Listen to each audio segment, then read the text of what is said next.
چاہیے کہ ہم زندگی ختم ہو جانی ہے، وقت قریب آ رہا ہے، آہستہ آہستہ موت کے پروانے آ چکے ہیں، اب دنیا سے جانے کا وقت کسی وقت بھی وہ پروانہ بلاوا آ سکتا ہے۔ تو اس لیے ہمیں چاہیے کہ یہ جو لمحے ملے ہیں ہم ان کو قیمتی بنا لیں۔ قیمتی کیسے بنائیں؟ اس وقت جو ضرورت ہے وہ اس بات کی ہے کہ ہر نوجوان ہو، ہر بچہ ہو، ہر بڑا ہو، ہر بوڑھا ہو، سب کو چاہیے کہ وہ ختم نبوت کا کام کرے، ختم نبوت کا کام کرے۔ اور آج کے اس موقع پر اجتماع پر یہ بھی بات یاد رکھے، کیا آواز کو کیا پہلے ٹھیک ہے، آج کے اجتماع پر پاکستان میں یار ہر دوسرے دن اور ہر دوسرے مہینے عجیب سے لوگ ہیں جو ختم نبوت کو چھیڑ بیٹھتے ہیں۔ عقیدہ ختم نبوت یہ یاد رکھیں ہمارے اسلام کی بنیاد ہے۔ ہم کھانے کے بغیر رہ سکتے ہیں، بجلی کے بغیر رہ سکتے ہیں، گیس کے بغیر رہ سکتے ہیں، ٹوٹی پھوٹی سڑکوں پہ رہ سکتے ہیں، خیموں میں رہ سکتے ہیں، لیکن عقیدہ ختم نبوت پہ کوئی کمپرومائز نہیں کر سکتے ہیں۔ عقیدہ ختم نبوت، یہ حالیہ ہی یہ واقعہ ہوا، چیف جسٹس نے نیا ہی فیصلہ سنا دیا۔ پہلی بات تو یہ یاد رکھے کہ قادیانی یہ مرتد ہیں، ٹھیک ہے، قادیانی یہ اقلیت میں نہیں آتے۔ قادیانی جب تک اپنے آپ کو کافر نہیں کہتے یہ تب تک اقلیت میں نہیں آتے۔ جو بندہ اپنے آپ کو مسلمان کہے اور رسول پاک کی ختم نبوت کا منکر ہو وہ مرتد ہے، اور مرتد کے اسلام کے اندر کوئی حقوق نہیں ہے۔ عیسائی اپنے آپ کو کافر کہتے ہیں، ان کے حقوق ہیں۔ یہودی اپنے آپ کو کافر کہتے ہیں، اگر وہ فلسطین پہ ظلم نہ کریں تو ان کے حقوق ہیں۔ سکھ اپنے آپ کو کافر کہتے ہیں، ان کے حقوق ہیں۔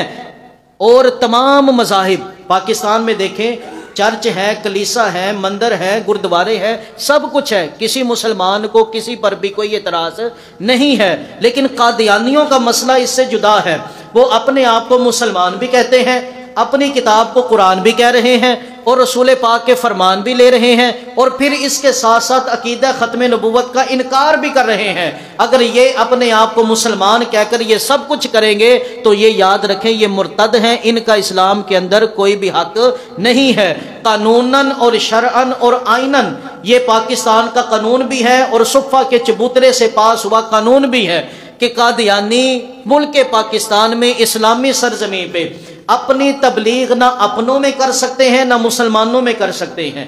وہ اپنی عبادت گاہ کو مسجد نہیں کہہ سکتے، وہ قرآن کی تبلیغ نہیں کر سکتے، وہ اپنی عبادت کو نماز نہیں کہہ سکتے، وہ اپنے فاقے کو روزہ نہیں کہہ سکتے، وہ اپنے چکروں کو حج نہیں کہہ سکتے۔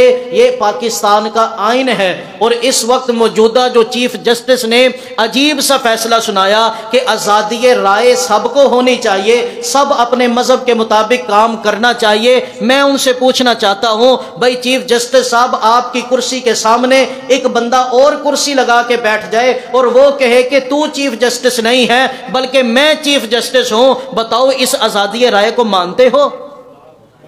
وزیر اعظم کی کرسی کے سامنے کوئی اور بیٹھ جائے آ کر اور وہ کہے کہ تو وزیر اعظم نہیں میں وزیر اعظم ہوں، اس آزادی رائے کو کوئی مانتا ہے؟ کیسی عجیب بات ہے، اپنے لیے آزادی رائے نہیں مان رہے، مصطفیٰ کے لیے مانتے ہو۔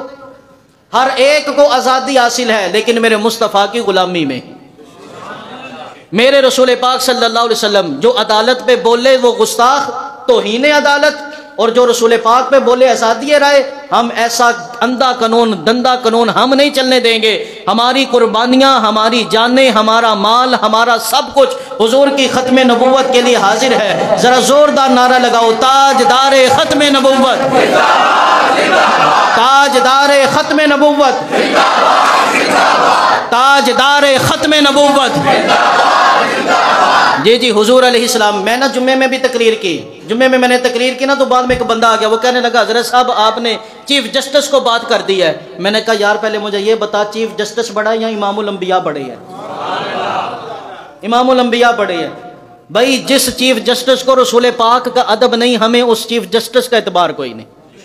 جو حضور کا ادب کرے گا ہم اس کا ادب کرتے ہیں، جو حضور کے در کا غلام ہے ہمارا وہ امام ہے، جو حضور کے در کا غلام نہیں ہم اسے کچھ نہیں مانتے۔ تو بھائی